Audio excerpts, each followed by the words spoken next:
And for the first time in history, WNBA games will be played in the United Center. The Chicago Sky will host the Indiana Fever at the UC on Saturday, June 7th, and on Sunday, July 27th. The highly anticipated games will feature Fever star Caitlin Clark against the Sky's very own Angel Reese. The largest attendance at a Sky game ever happened in 2016 at Allstate Arena with more than 16,000 fans. While the United Center can fit more than 20,000, so more fans can get in on the action. Tickets go on sale on March 11th. Angel Reese wants us to believe that women's basketball isn't centered around just one player, but the Chicago Sky delivered a harsh reality check. They didn't merely relocate a game. They made history by taking their matchup with the Indiana Fever to the United Center, the legendary home of the Bulls. Martin looking. Here's Clark. She fires. And go! Wow!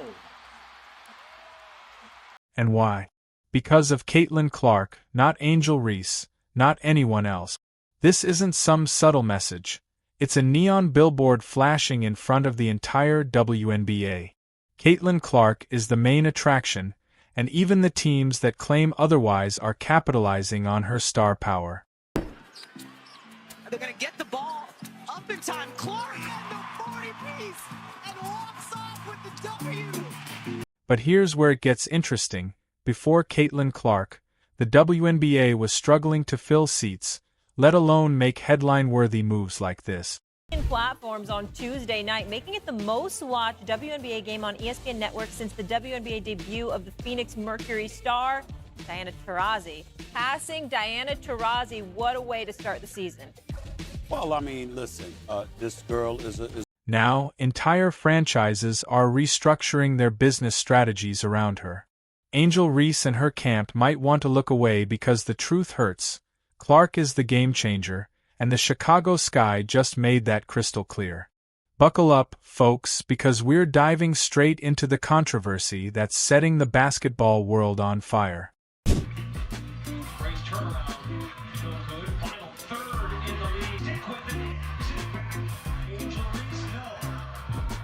Before we dive in, make sure to like, share, and subscribe to the channel.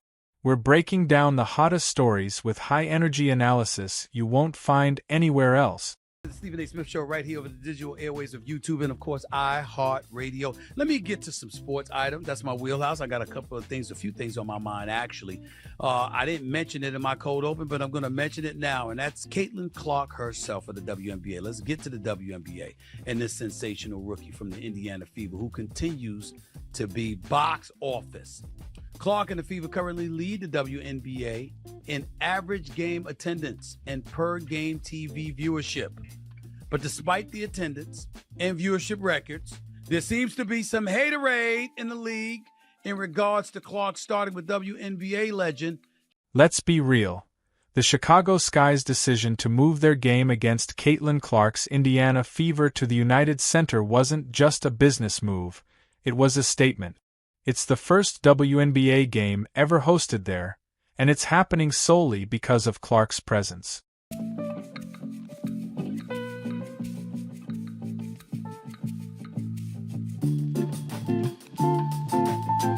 Angel Reese has been pushing the narrative that she and other players deserve just as much credit for the league's growth. But if that were true, why wasn't Chicago making these moves for anyone else? Has the WNBA changed just because of one player, Caitlin? This isn't just about selling a few more tickets. It's about doubling the stadium capacity to meet the insane demand for Caitlin Clark games. The WNBA has had elite talent for years, yet never has a single player ignited this level of interest.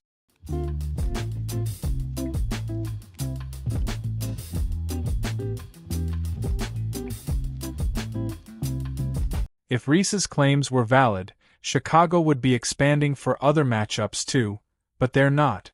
This is Clark's world, and has WNBA changed just because of one player? Let's talk numbers. Before Clark, WNBA attendance averaged around 6,600 per game. Now we're seeing packed arenas and record-breaking viewership. When Caitlin Clark steps onto the court, it's not just a basketball game, it's an event. The United Center move is just the latest proof that the WNBA is riding the Caitlin Clark wave, whether they want to admit it or not. That on and be that for my teammates, and if I want to be that, and I know I'll go down in history, I'll look back in 20 years and be like, yeah, the reason why we watching women's basketball is not just because of one person, it's because of me too, and I want y'all to realize that.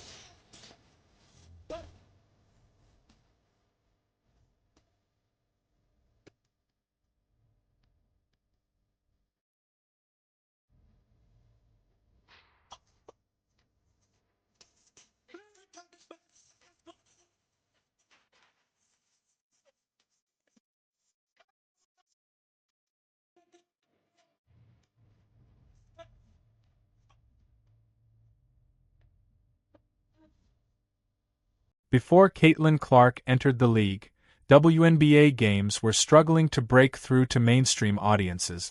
Sure, there was a loyal fan base, but let's be honest, many games barely made a ripple outside of hardcore circles. WNBA games not involving Caitlin Clark is 8,490. So games that Caitlin Clark plays are averaging 85% more than non-Caitlin Clark games. Just throwing that out there. You need to know. You need to understand these are the Matchups were competitive, but they lacked that must-watch factor. Some arenas were half-empty, TV ratings were stagnant, and media coverage was minimal. Now, the landscape has completely shifted, and one name sits at the center of it all: Caitlin Clark.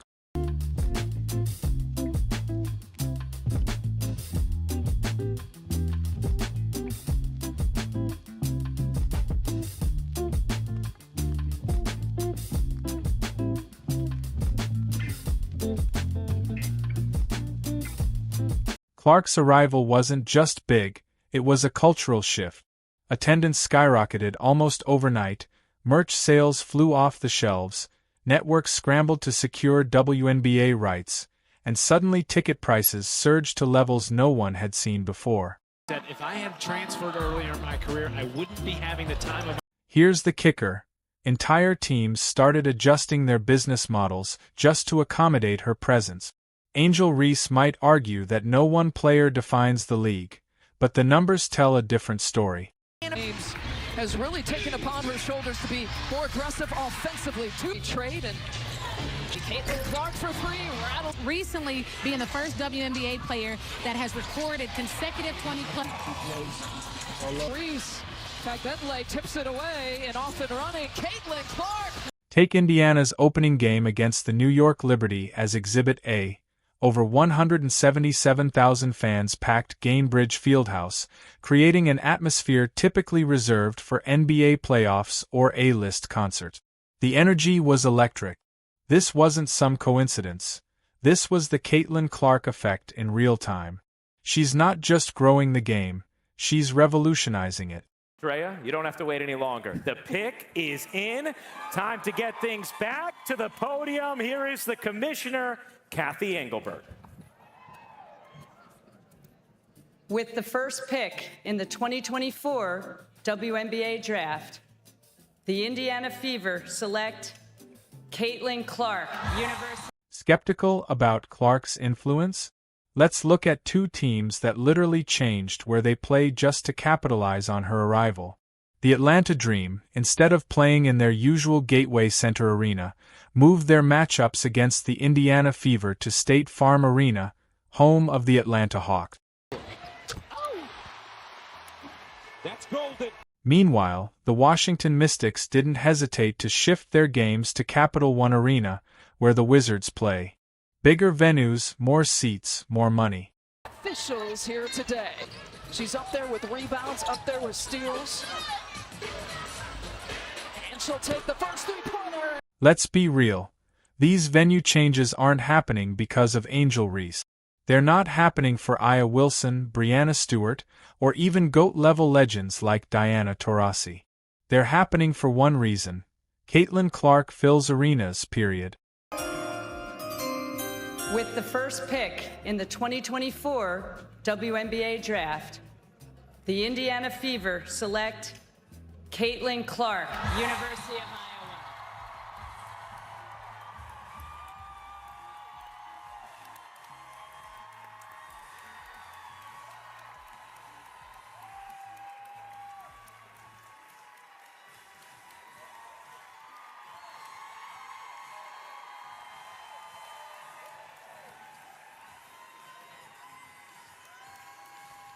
Well, Caitlin Clark hugging her family, her brothers, Blake and Colin, her father Brent, her mother Ann, and fans can debate all day about who the face of the league should be, but money doesn't lie.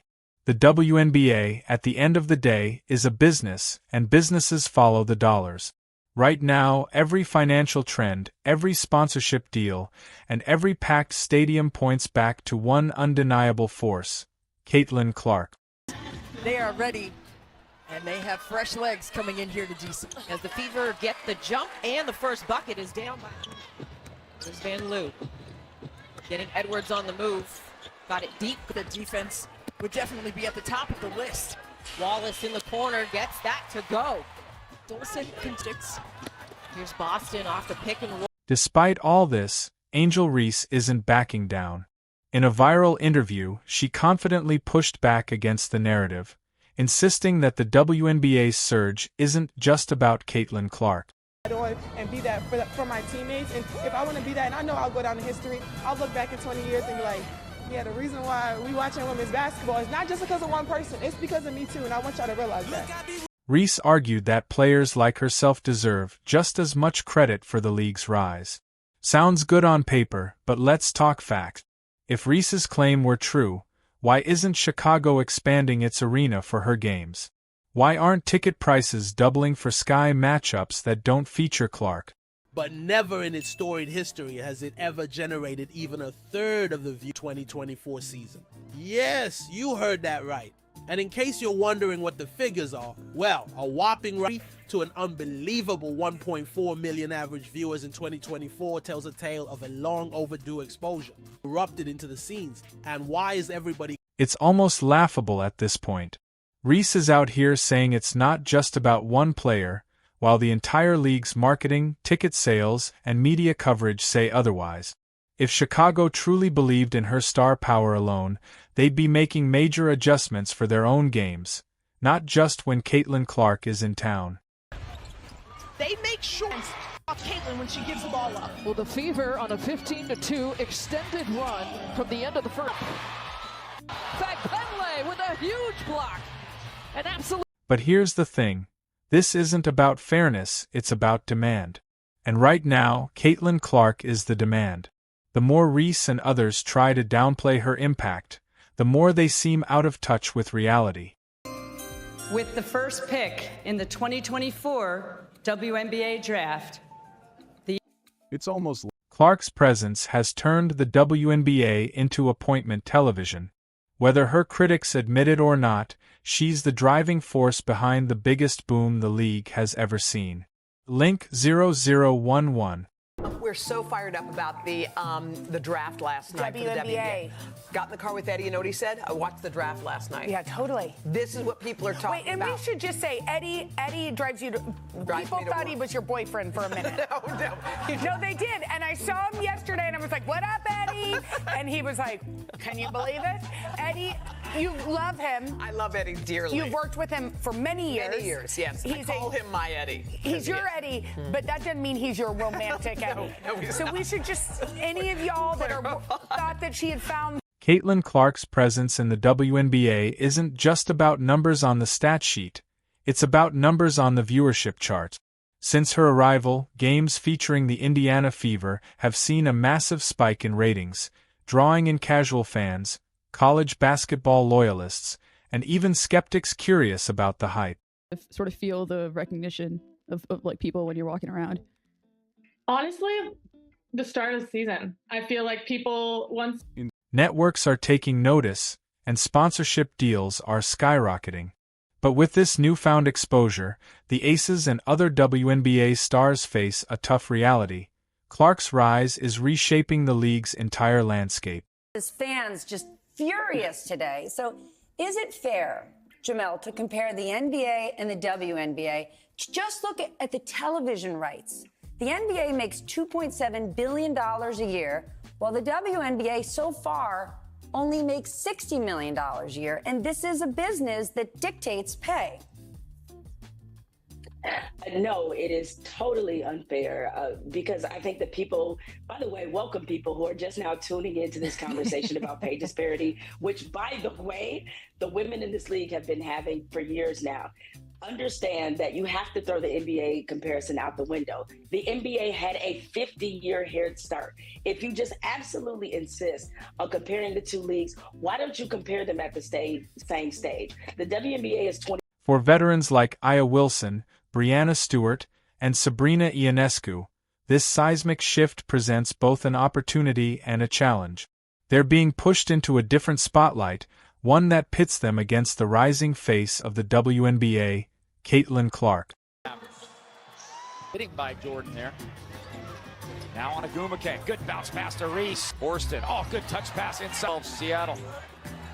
Reese driving in with the left hand. Right at McElroy trying to pick. Diggin Smith with three. Splits the defenders. Shot blocked from behind by Angel. Half of the team. The flip shot with the right hand. No good. Gets her own rebound again. Goes through traffic. It's a battle for relevance, legacy, and respect. And let's be honest, some aren't happy about the shift in power dynamic.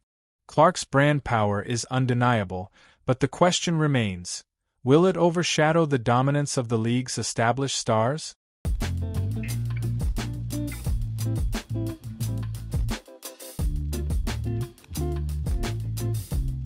The league office, however, is capitalizing on this wave of attention.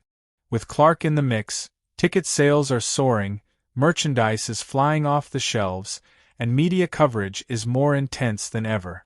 The Aces, once the undisputed focal point of the league's marketing, now find themselves sharing, if not outright losing, their limelight to Clark. It's a changing of the guard, and some teams might not be ready for it. 5 triples. Caitlin, go ahead and shoot till your arm falls off. And Mitchell one. It's no secret Caitlin Clark is playing under a different set of defensive rules.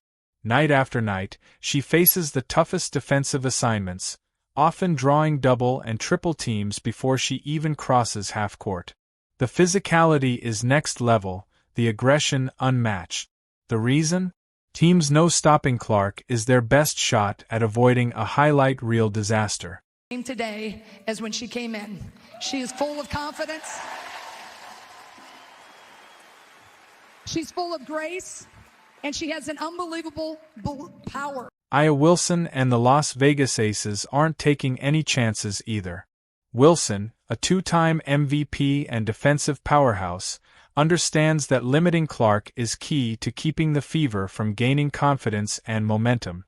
You as an inspiration for their games, including Caitlin Clark, who's just absolutely a phenomenon in college, came into the WNBA with a whole lot of hype, lived up to it, and now she is ready to take the next step. What's that next step like for her?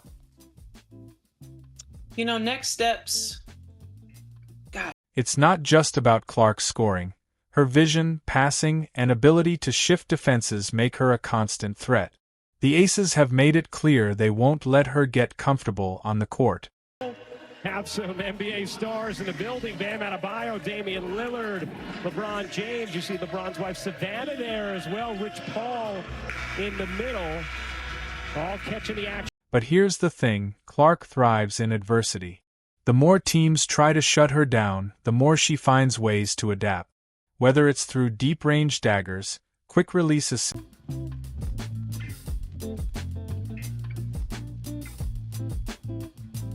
it's not just, or drawing fouls with her high IQ play, Clark is proving she can handle the pressure. The real question is, can the Aces and the rest of the WNBA keep up with her adjustments? To step up and A'ja Wilson to get a little rest as the Aces make a run into the playoffs. So we think back to this championship run by the Aces last season, and they were down 2, still managed to get it done on the road in New York. However, this year, I'm concerned, not just because of the monster numbers that we just looked at, but also because of the emotional gravitas that A'ja Wilson brings as a leader to the squad. Focus has been a word that we have heard this team admit of themselves they need to tighten up through the course of this season. And so for me, when your centerpiece and your leader goes down, you hope that you galvanize around them. And frankly, guys, even if the Aces do just that, galvanize around the absence